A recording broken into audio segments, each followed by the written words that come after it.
So this all happened on State Road 522, and what authorities were telling us is that the road was expected to reopen around noon today. It is still closed. In fact, it actually just pulled away as I turned around there. That was the suspect's car that was being loaded onto a tow truck.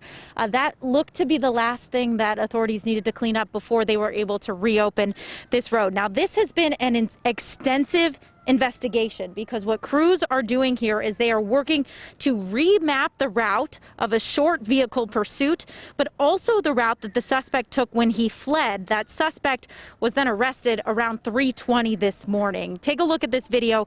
This was shot as the suspect was being taken into custody this morning. He was found on the rooftop of a nearby building here in downtown Bothell. Police have released only limited information regarding the timeline of how things played out. But what they are telling us is it was around 9:40 last night that a black sedan was pulled over for a traffic stop. It was there that things escalated quickly into that short pursuit where a man on a scooter was actually hit by the sedan. He was taken to Harborview and has since been released. What happened next is both the police and the suspect started shooting. Here's what the team investigating this crime had to say about that. And at some point, the driver of the vehicle and the officers engaged in a gun battle, basically, in which one officer was killed and another officer was injured. Now they're looking at how many shots were fired and who shot first. That second officer that was mentioned there who was injured, we've learned that they were also taken to the hospital and they have since been released. Now the officer who was killed this morning, their name has not been released to the public yet, but this may be the first Bothell police officer who has been killed in the line of duty in the history of the department.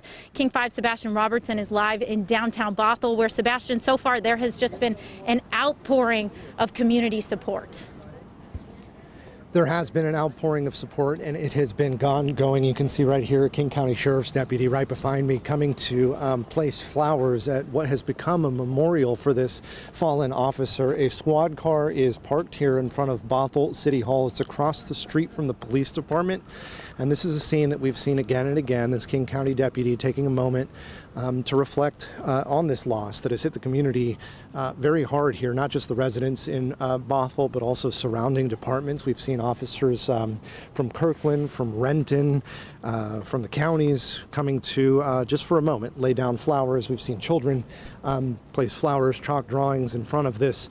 And as you can hear from these interviews that we got earlier this morning, this is a loss that will be felt for some time. It's sad because they serve for us and they do everything for us. And I'm born and raised in Bothell. Not one thing like that ever happened when I was here as a little kid. I know my community. People are going to be here all day long. I have no doubt about that. There's a lot of support for our service people.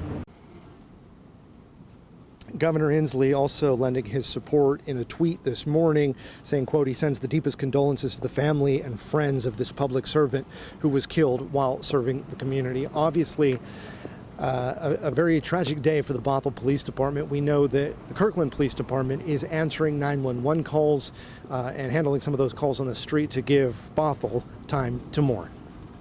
In Bothell, Sebastian Robertson, King 5 News. All right, thank you, Sebastian. Kelly Greenberg as well. Governor Inslee, you mentioned his statement, and again, here it is. Trudy and I join Washingtonians in mourning the loss of one of Bothell's finest. I send the deepest condolences to the family and friends of this public servant who was killed while serving the community. And on social media, so many people are reacting. Several police departments around our area sending their condolences, thoughts, and prayers to the Bothell Police. Seattle Police Chief Carmen Best among those offering her condolences.